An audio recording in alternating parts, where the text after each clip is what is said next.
Yep, that's me. You're probably wondering how I ended up in this situation.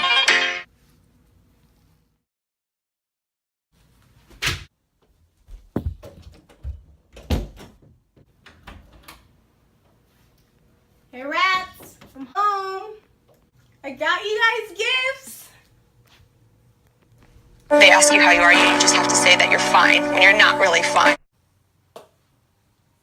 Beep boop boop. Hello, police.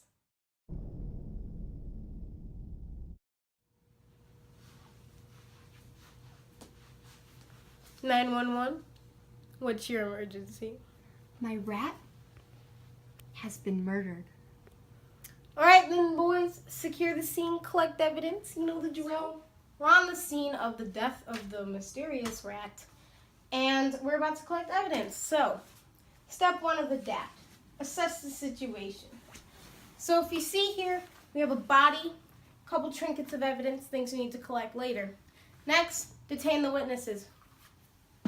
There's a second rat. Then after that, arrest the suspect. We don't have that yet. Protect the scene. We already got that covered. It's isolated. No one's here. Take notes with this. We're conducting our strip search now. Already took sketches and pictures and videos and anything else we need. So first, we're gonna start with the body. We got our trusty body bag here. And I have my gloves on already. And we're just gonna... Alright, so next, we're going to collect the blood. And then we're going to take a paper bag, always when you work with blood-stained items. And we're just going to drop that in here. Eventually I'll sign off all the evidence, don't worry. Next you see here, we have a pair of glasses and what looks to be like some hair. So, we're going to take the hair, also put that in a baggie. Then eventually we're going to pick up the glasses, which we can use to see if they came from the suspect. So for DNA, fingerprints, and then for the wallet that we find, possibly suspect 2, also fingerprints. So this is our first suspect of the case. This is 17-year-old Wyatt. Don't call me that. Sir, please just sit down. Thank you. All right, sorry about that. So his new name that he'd like to be referred to by is Slayer. So, our witness here was caught yesterday on the street cams trespassing onto the rat's owner's lawn, and he was yelled at, so that's his possible motive for the crime. So this is suspect number 2. He just showed up to the office and pled guilty, though we have no ties to him with this case at all. Not even evidence against him. He's just pled guilty to it. So this is suspect number 3 of the case. Her name is Sam.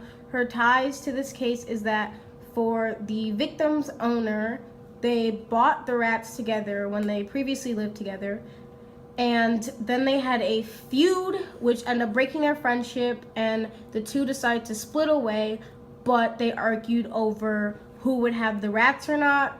She does have evidence linked to this case: the auburn hair, the wallet, and some other DNA evidence. So we have concluded the case and figured out that suspect number 3, Sam, was our perpetrator. You are under arrest for the murder of the rat. You have the right to remain silent. Anything you say can and will be used against you in a court of law. You have the right to an attorney. If you cannot afford an attorney, one will be provided for you. Do you understand your rights? Yes.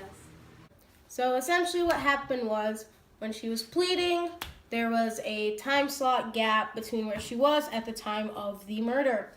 So also, she knew of suspect 1's troubling past, so she dressed in a similar fashion as him and went to conduct the crime dressed exactly like him, so then everyone would think he did it, which is essentially trying to frame him, so she'll also take a charge for that. But turns out it's her, due to significant amount of evidence pointing to her being guilty in this case. So yeah.